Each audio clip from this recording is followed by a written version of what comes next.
for coming out on this absolutely sunny morning. I was like, yesterday was so windy, we had like a Boy Scout thing all day, and today I'm like, I wish it was today, it's so nice out. But thank you everybody for coming today. My name is Monica Buckley. I'm a UFP member and the board president right now, and I will be your lay leader today. So I'm so happy to welcome you to the Unitarian Universalist Fellowship of Pottstown. Say that 5 times fast. Since 1967, we've been a warm and welcoming liberal community right here in Pottstown, and Unitarian Universalism is a creedless, inclusive faith that values love, justice, and the free search for truth. It encourages members to explore diverse spiritual paths, engage in social action, and cultivate ethical and compassionate communities. Its historical roots in Unitarian Universalism provide a foundation for a modern, pluralistic approach to spirituality and community life. And it's in that spirit that we live out our UUFP mission of nurturing spiritual journeys, embracing diversity, celebrating community, and turning values into action. So before we move on to our time for announcements, I'd like to acknowledge Rick Dusky, who is running our tech today. Thank you, Rick. Cecilia Trainer, who's our pianist, and Kay and Lori, who will be helping lead with song. And also our main speaker today, who is Rob Carrasquillo. So with that, do we have any announcements? Come on up.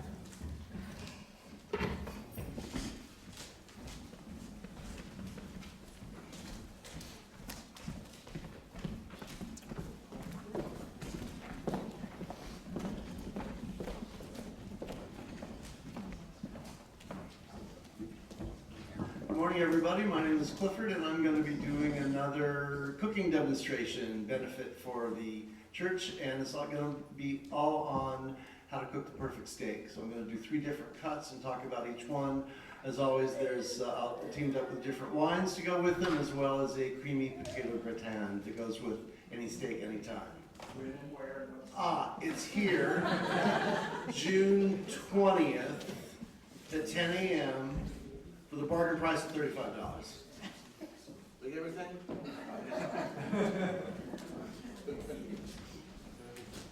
Good morning, I'm Sam. I'm on the Facilities and Grounds Committee, which is what I'm talking about today. We developed a water heater leak during the week and got that replaced. It actually, all things considered, wasn't all that expensive. The water heater we bought, John Price bought outright, was a little over $400. The plumber, I think, was $50 an hour for 2 to 3 hours, so nothing terrible. John helped him, then I helped him, so that was done. What else? There was something else about Facilities and Grounds. I don't remember now. Okay, that's it. Take it short. I think I'm picking up where Sam left off. We're having our work party on June 13th from 9:30 to 1, I think it is. So you're all welcome to come out in your old clothes and come and work and weed. And we're replacing the posts around the garden because they're just rotting. Their original posts from like 12, 13 years ago.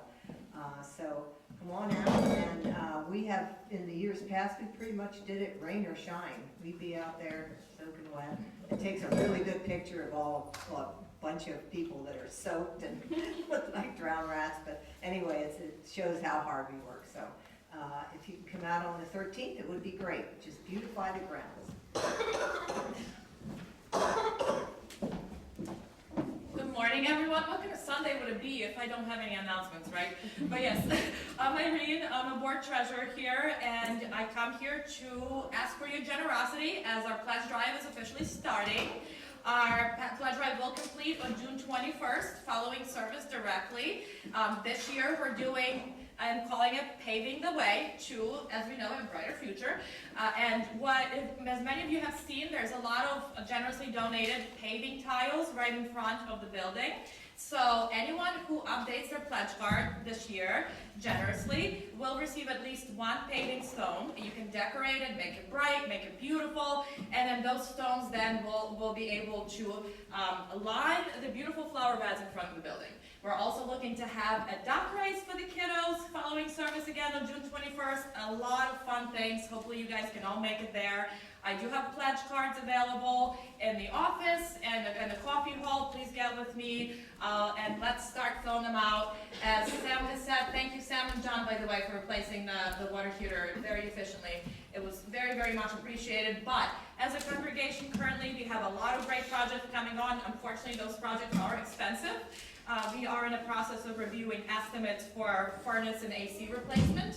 And yes, that's going to be pricey, so we are going to be raising money for that. We just had a water heater we replaced. This is all really wonderful because it's allowing us to be very efficient, but it is expensive. So we thank you all for your generosity ahead of time. Any questions, get back with me, and I'll be here announcing even more information about this next Sunday. So yay! Thanks so much. I have a board announcement. So our next board meeting is going to be on not this Thursday, but the following Thursday. We have our annual congregational meeting, which will be on June 28th. It's really important that you're here if you're a member for that, because that's when we do our big vote. We'll be voting in for the new board, and we'll also be voting in committee chairs. We have to do that every single year, and any other agenda items that'll be on the agenda. We'll also send out that official agenda 2 weeks beforehand, so you'll know. If you can't be here, you can email me your vote, or you can handwrite something and hand that to me or another board member if you're not able to make it on the 28th. According to our bylaws, committee chair positions are a one-year position, and they cannot be held for more than 3 consecutive years. So you have to be a member in good standing in order to hold a committee chair position or a board position. So right now at this time, we have 2 committee chair positions that are open, the technology committee chair and the fundraiser committee chair. I have to check with the other committee members to see if anybody's stepping down, but so far no one else has. If you're interested, please let me know. For technology, you can talk to Rick, he's got all the info on that. For fundraiser, you can talk to me. And does anybody have any questions? To clarify, who's eligible to vote? Oh, members are eligible to vote. You can't be, it's just members, so, okay? Any other questions? And also facilities and grounds. Oh, and facilities and grounds chair is also open, sorry. I will add that in here. You haven't been the chair for a year. No, sir. Yeah. Okay. All right, so with that, please silence your phones, and we're gonna get started with our chalice lighting. Coleman, do you wanna come up and light the chalice? Come on. Let it go, Sam. Come on, I'll help you.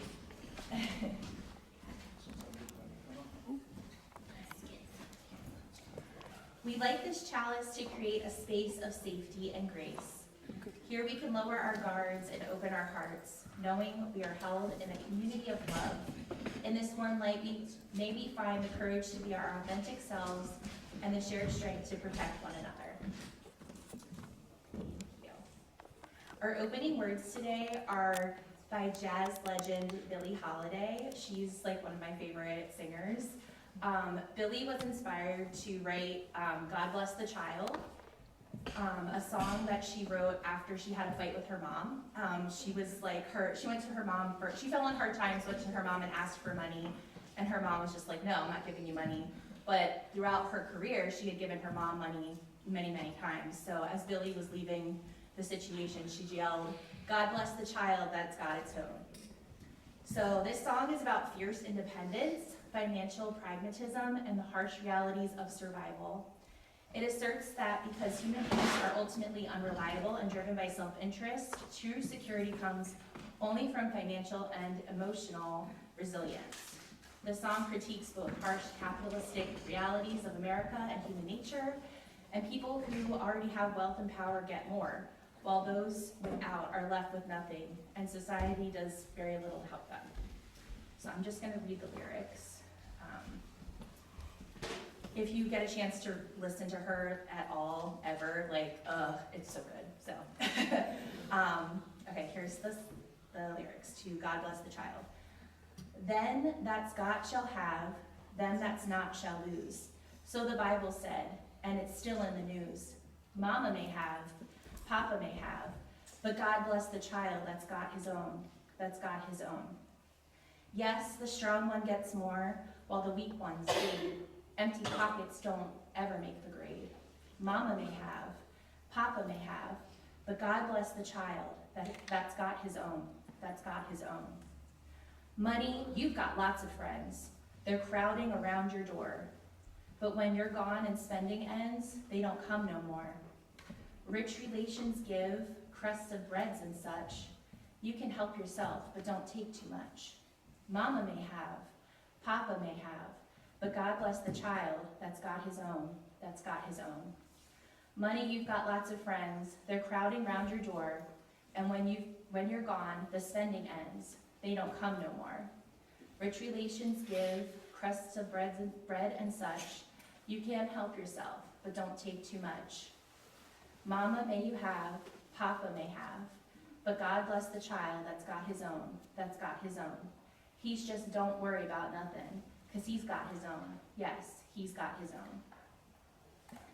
So today, we're gonna reflect on how childhood landscapes stay with us, how they echo in our adult lives, in our fears, in our resilience, in our longing for belonging. And we reflect on the sacred work of healing, the slow, courageous journey toward communities where people can finally unclench their shoulders, exhale, and trust that they are held. I hope you can find that here.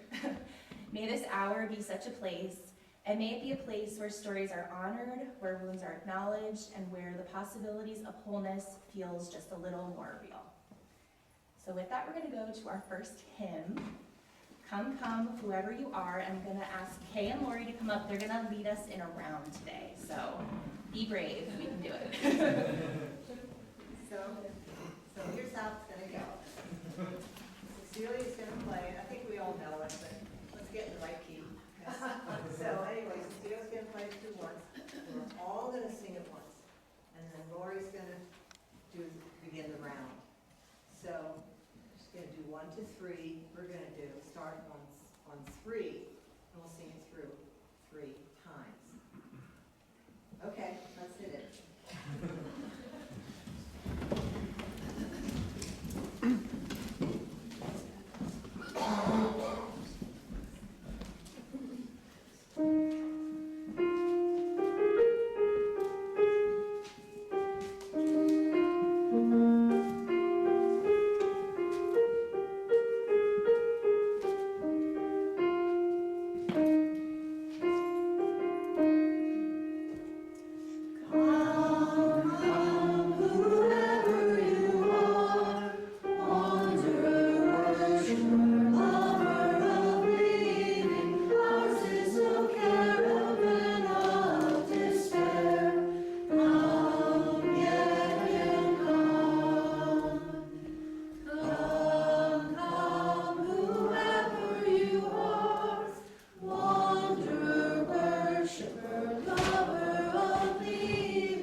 Rob's going to come up and he's going to do the story for all ages. So we invite all the little kiddos down.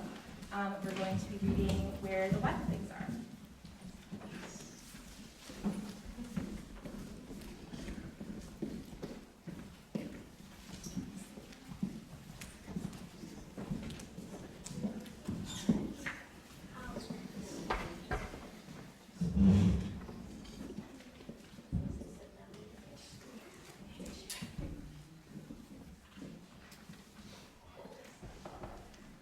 Alright, so today we're going to read Where the Wild Things Are.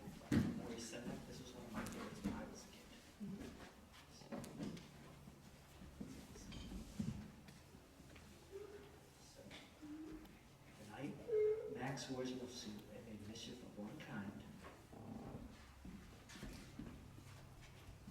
and another.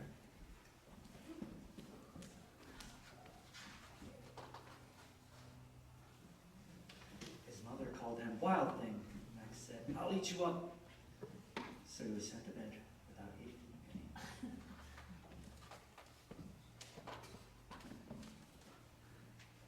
That very night, in Max's room, a forest grew. And grew.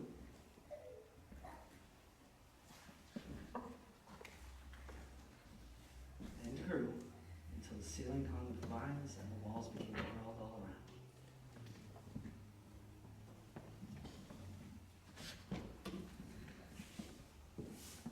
And an ocean tumbled by with a private boat for Max. He sailed off through night and day.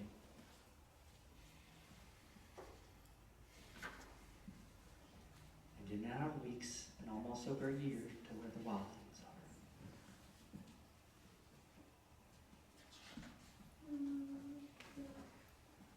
And when he came to the place where the wild things are, they roared their terrible roars and gnashed their terrible teeth, and rolled their terrible eyes and showed their terrible claws.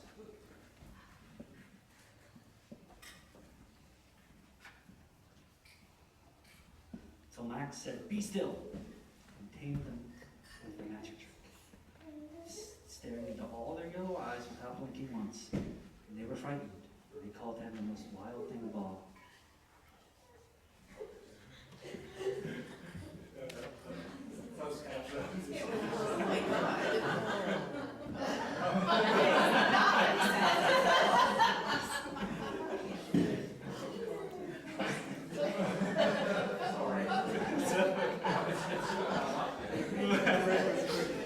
I'm not typing.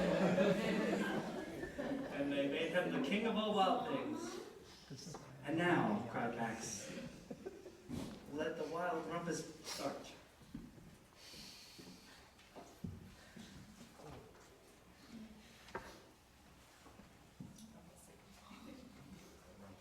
Mom, I said shush.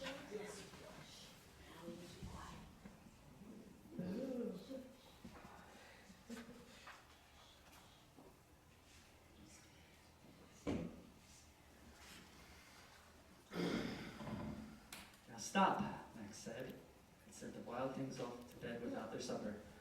And Max loved them best of all. Then, all around from far away, across the world, he smelled good things to eat. So he gave up being king of where the wild things are.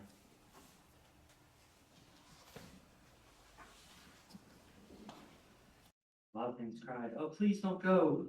We'll eat you up. We love you so." And Max said, "No." The wild things roared their terrible roars and gnashed their terrible teeth and rolled their terrible eyes and showed their terrible claws. Max stepped into his private boat and waved goodbye.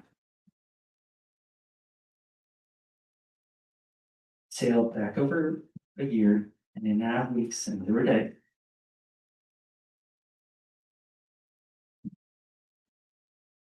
Into the night of his very own room, where he found his supper waiting for him.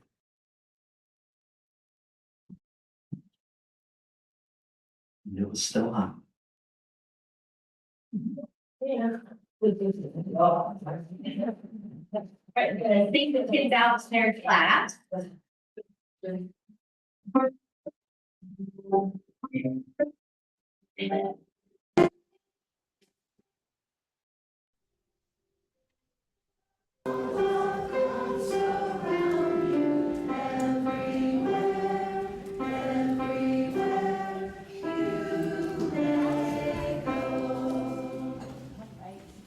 So now is the time for our offering. Hands down. Thank you.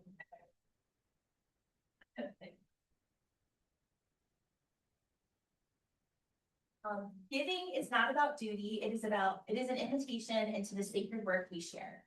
In the old ways, an offering was a gesture of belonging, a way of saying, I am part of this circle and I help shape what happens here. So we give not from obligation, but from the knowing that what we nurture together grows stronger than anything we build alone. It is with gratitude and with open hands and with open hearts that we receive your gift today. So thank you.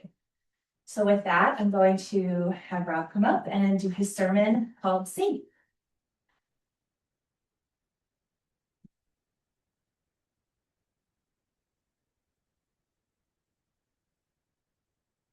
Thanks, Mike.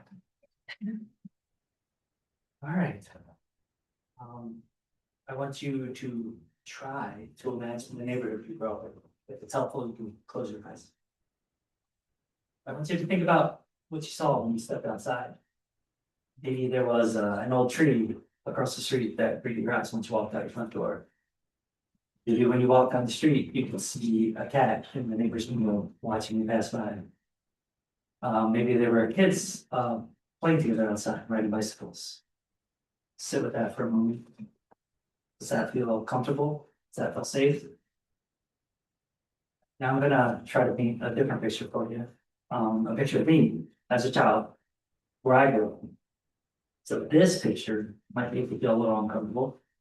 But ask that you also try to sit with it and try to put yourself in my shoes. So it's a muggy July afternoon in North Philadelphia. I'm 12 years old. School's out for the summer. I was a good student, so I didn't have summer school like a lot of the other kids I knew. I finished my library book the night before, so I'm planning on walking to the free library a few blocks away to find another one. For long stretches of my childhood, we didn't have regular access to a car, so walking really wasn't a choice, it was how I got places. I step outside. Before I leave the porch, I check if my front door is locked behind me. I walk down the steps that lead to my front door, I make a right, start walking down A Street. 4 houses down, there's another 12-year-old sitting on the stoop. We'll call him Luis. He's with 2 older boys, probably 14, 15. As I approach the older kids, one of them starts yelling out, "Hills, weed!" Luis grabs his arm, makes a face, shakes his head now. So he's quietly saying, I'm not a buyer. So then he looks up at me, he says, "Yo." So I'm not bad. I walk down a couple more blocks, I see a police car turn off Mentor Street. So I immediately cross the street. I want to redirect to Loudon to avoid him. I don't want him to ask me questions. I don't want him to pat me down. But I do turn back. No. Back to Luis as I'm crossing. He looks up, looks down the street, spots the police car, and he and his friends disappear back into my house. Walking down Loudon Street, it's going to take me past the corner where the Dominican kids usually hang. Because then I'll have to turn down B Street to get to the library. Instinctively, I think about what's in my pockets. Because if they're out, I know they're going to stop and surround me and ask me to empty them and take out anything they can sell. So I just have my house key with the Eagles helmet keychain that I got for Christmas. So I guess I'll have to give that up, but they're out there. They're not out, so I get to keep the keychain for today. It would get stolen from me a couple weeks later by no point. So I do get the library. I go inside, turn my book, peruse the adult fiction section. I pick out Watchers by Dean Koontz. I've read it twice already, but I like the smart golden retriever and the creature moments in it. Now I need to plan my route back. I decide that I'm gonna walk down Wyoming Avenue because it's a bigger street, so it's safe. No one's gonna try anything with that many cars driving by, no the bus stops. Head back up A Street off of Wyoming. I hope that the police are long gone. They are. Luis is back on the stoop with the boys. I got them as I walk by. Luis not back. One of the older boys hops down, says, "Good looking out, little homie. Sit down, I got something for you." I don't stop. I just say, "Thanks, man, but I gotta get home." I wasn't quick or clever enough to come up with a good excuse. But he makes a dubious face at me, shrugs, and then goes back to the suit. He says something quietly to the other boys, and then I feel them all turn to look at me and they all laugh. I'm embarrassed, so I quicken my pace to get back home. I open the door, move quickly through it, and then I ensure that it's locked behind me. So that story might sound a little extraordinary to some of you, like maybe something from like a movie or something, but for me, and a lot of children like me, it was ordinary. That was a normal summer afternoon. So I probably made some choices in that story that you all found confusing. Like, why would I avoid the police? Aren't they there to help? Why would I do anything to help kids selling drugs? Aren't they the bad guys? So people often ask why children in neighborhoods like mine make bad choices, but very few people ask what choices those children believe were actually real. So children absorb moral systems of their environment long before they're old enough to question them. In my neighborhood, there were rules.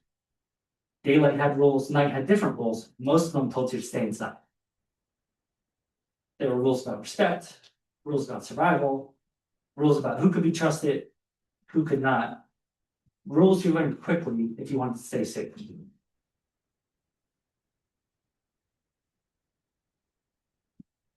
Most of the boys I grew up with around, they didn't have fathers at home. I was one of those. My father had stopped coming around earlier that year, sort of. Not that he was a heavily involved parent prior to that. He was much more interested in drinking and doing drugs with his friends after work than spending time with me. I can vividly remember every time he played because I can count them all on one hand. Like me, many of the boys around me were raised by exhausted mothers and grandmothers doing everything they could to help hold families together. So boys learned what manhood looked like from whoever was present. You know, they see their older cousin with the gold rope chain, the fresh sneakers, the brand new clothes, and the message becomes clear. Drugs provide, gangs are found. It wasn't just money that led a lot of the kids I grew up with to the streets. They wanted to be respected. They wanted to belong. They wanted to survive. So if people respected you, you belonged somewhere. If people feared what you could do to them, they were less likely to hurt you. More money, a bigger bag, a gang, a bigger gun. Those things could protect you from some of the dangers in that life, but not all. Many kids are taught that police exist to protect them. That wasn't the lesson that many of us learned in my. So I was a good student. And because of the way that I look, I often had advantages that the other kids around me didn't. I know this. But that didn't make me exempt from being profiled and harassed for just existing in my environment.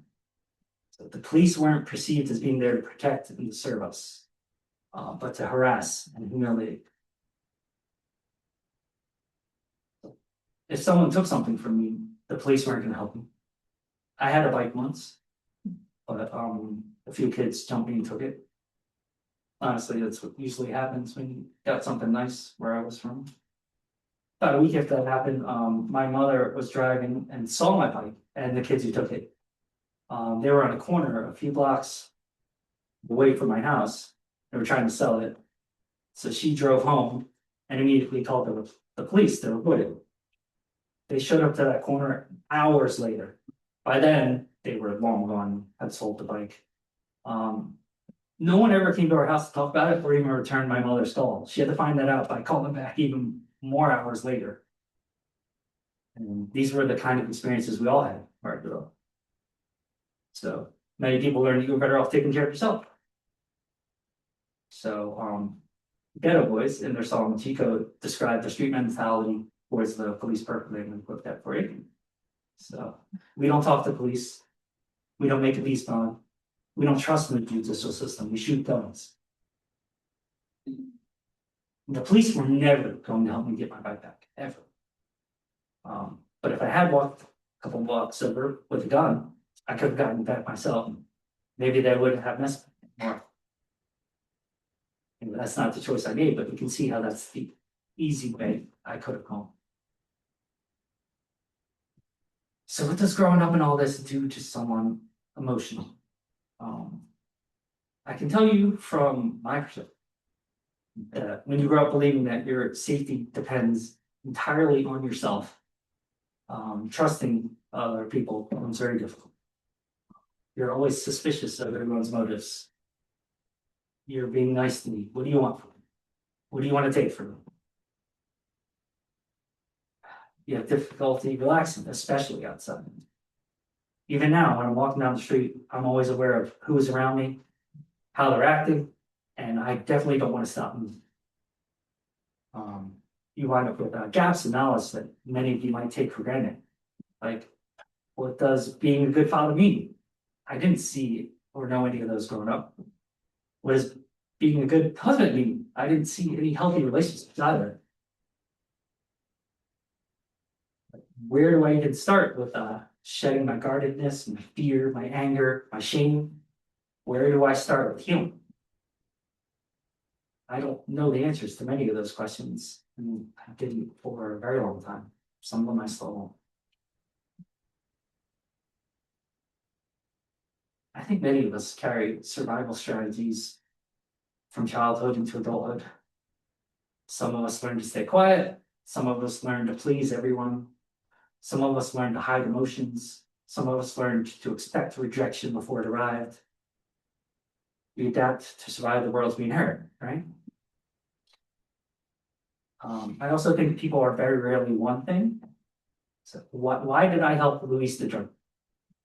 We weren't close friends. I didn't know him well, but I knew things. I knew that he also didn't have a father at home. I knew that his mother worked at Rite Aid and they weren't giving her full-time hours because my aunt also worked.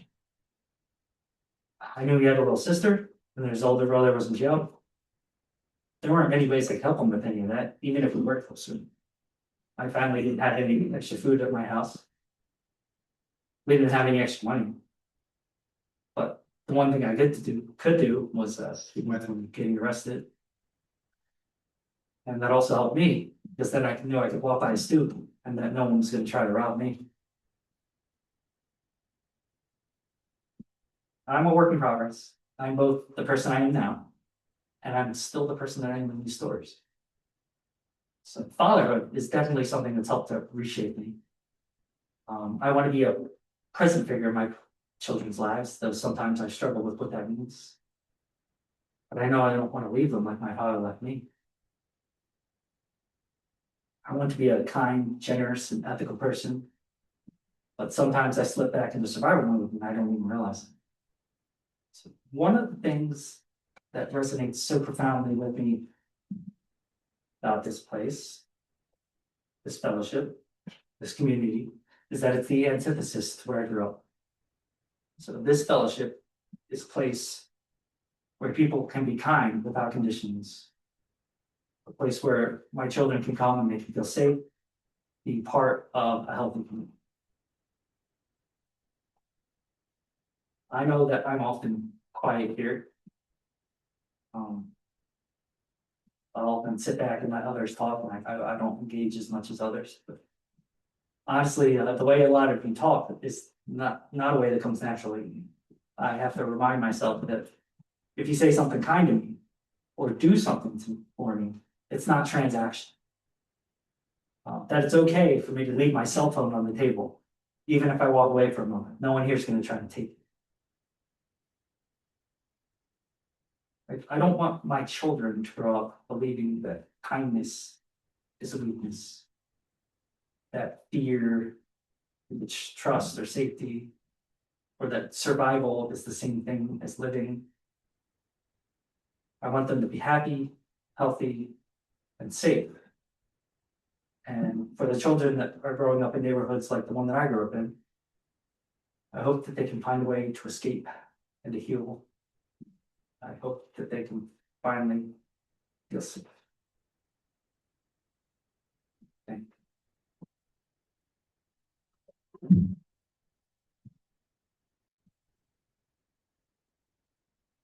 You're crying. Wow, thanks. That was really, really powerful. Okay. So yes, we're gonna move on to our hymn number 95. There is more love somewhere. Okay.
turns.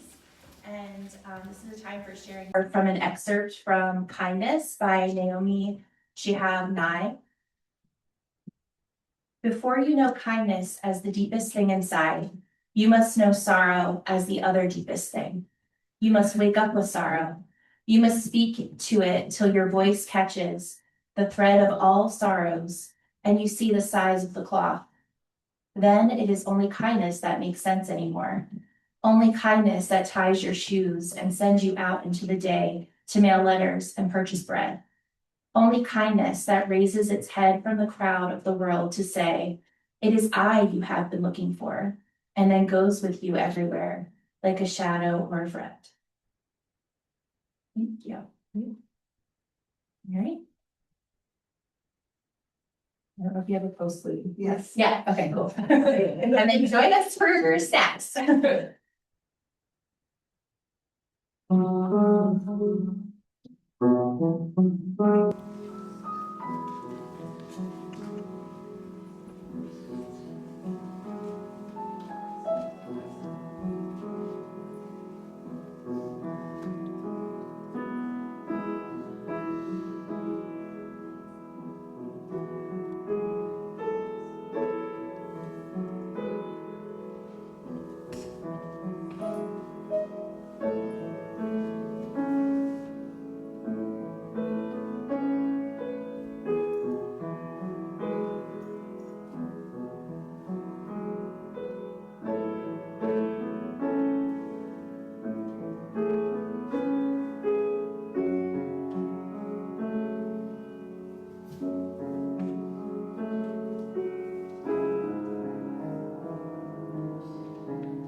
Not much cheaper, but